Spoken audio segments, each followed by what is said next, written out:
Guten Abend, Damen und Herren. Ich bin schon im Regionalzentrum Passing, eine Station für meine Wohnung, meine Pension.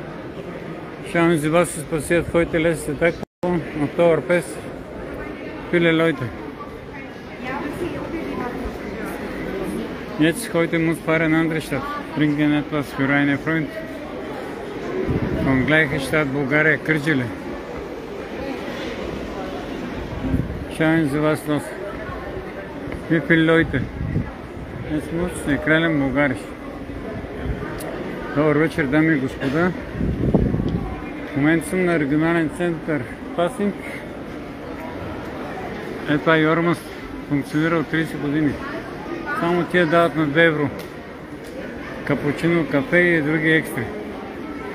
Was ist das? Was sind viele Leute von Moskau? Heute 5 Millionen vielleicht Personen heute. Katastrophe. Ich gehe jetzt machen live. Und срещам тук измислям от приказките, от породите пак, юридия след пакистани след. Последен ден на Октоберфеста, това е Ричард, немска марка, само че преди е по-скъпо. И закуските, и кафето, и лате, и капучино, всичко е по-скъпо. Там са за богати хора. От време на време аз стоям всяка събота с испанската деха на същите цени, както тук Ричард. А тук гледайте какво стана. Толкова много хора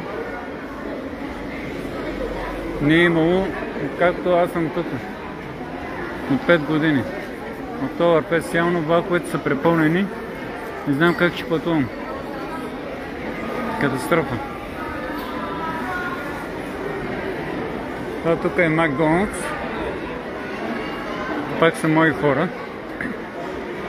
Имам нещо, си оставям при тях, после го взимам.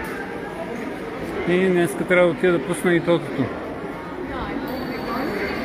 След малко ще взема от тук едно лате и тръгвам към щат Волфредсхаузен. Ето, хората са облякани. Традиционните носи. Това е от мен Макс Дон Корлеоне Дойче от Мюнхен.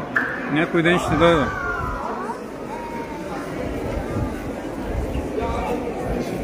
Това, което са катастрофа. Гледайте за какво става въпрос. Това е от мен. До после. Сигурно пак ще направя още един лайв, когато пътувам към града.